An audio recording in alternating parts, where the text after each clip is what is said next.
So let's talk habits, because habits are what can make or break our life. And we have all these goals and these ideas of things that we do, but we kind of settle back into our habits. Good habits and bad habits. When people think about habits, a lot of times they think about like bad habits, but there's a lot of good habits that we've created over the years that we don't think about because they're habits, right? So I like to start there. Like, what are some good habits that you've created for yourself? Even if it's small, like after I eat, I brush my teeth. Or like at night I floss now. Or in the morning I make my bed. There's just so many little things that we do. Or like when I eat, I take a breath before I start eating. Or I walk more. Or like there's just like little things that we do now that we don't even think about. These sort of like atomic or micro habits that we've created that are healthy, that are good. So habits can be really, really good. And they can be really, really bad, right? So then, if you want to start changing your habits, that's where we need to get into like how. Like start small, start attainable, but like what's one habit that you want to create, a good habit that you want to create for yourself? And then what's one bad habit that you would like to eliminate from your repertoire? So you want to create one good habit and get rid of one bad habit. And hopefully maybe some of those things will kind of get you more towards your goals. The two books that I love about habits are Atomic Habits and then the one by Jen Sincero. The reason I like those books is because they're super practical, very specific ideas, but let's just talk about them together and break down, I think, the most important ones. So let's start with like creating good habits. And the idea through Atomic Habits is creating something that's short that you can do within 20 seconds, that's easy, and you can build on it. So that's why they're called atomic habits. They're tiny. Maybe the goal, the habit is you want to eat healthier.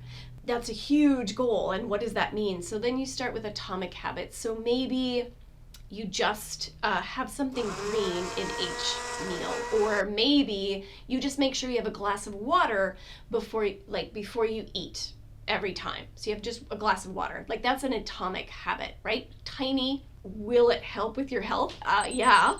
And then once you accomplish that, then you can add another atomic habit and you build and build until before you know it, you're just used to being healthy and eating healthy, right? So how do we create one good habit? I need to drink more water. Okay, so the habit is I'm going to drink a glass of water when I get up in the morning, before each meal, and before I go to bed. That could be one thing. And so the idea with atomic habits is it takes less than 20 seconds to do. It's easy. The other thing too is if you can tie a habit with something you're already doing so that you don't have to think about it on its own. So like if I just have a glass of water next to my food. So the thing I'm already doing is eating. I have my food right here at my glass of water. I drink the water and then I eat. And so now you're tying drinking the water in with eating, which is something that you already do.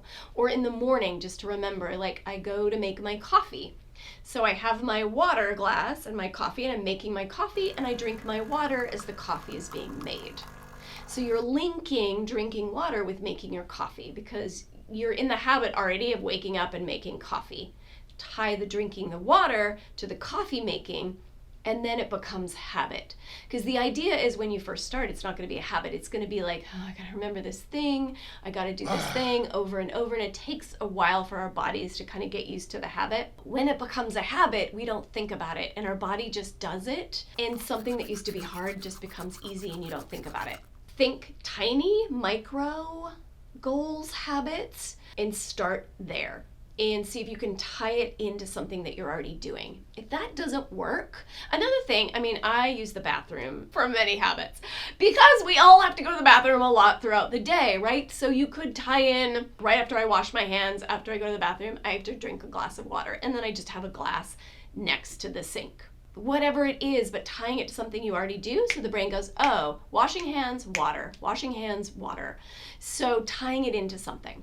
The other thing that I like about Jen's stuff, and I think Atomic Habits also kind of touches on it, is the idea of rewards. So our brain likes to do things if it thinks it's gonna get payback, if it's gonna get a reward, or if it feels good.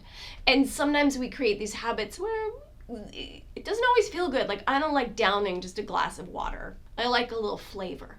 So it's not like that rewarding for me to down a glass of water. So like coming up with a way to reward yourself, which again could be like, I drink the water and then I get my coffee, and the coffee is a reward for the water, right? If I don't drink the water, I don't get the coffee.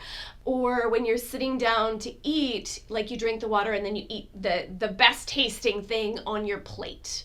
But the idea is to get in your brain, like, I do this thing and I get rewarded, so I'm gonna wanna do this thing. Somehow tying in some reward. I mean, even, okay, this is ridiculous, but every time I drink a glass of water, I put $1 in a jar or a quarter in a jar. And then when that fills up, I get to go buy something frivolous that I never buy for myself. And so as you're doing it, you're like, your body's like, I know I'm gonna get something cool when I fill this up. If you can tie it into something fun, your body and your brain are going to be more wired into doing this. Whatever it takes to turn it into a habit, because once it's a habit, it won't matter anymore. But getting there, like the push through of turning it into a habit, that's where we have to think about things and plan it out so that you can be successful.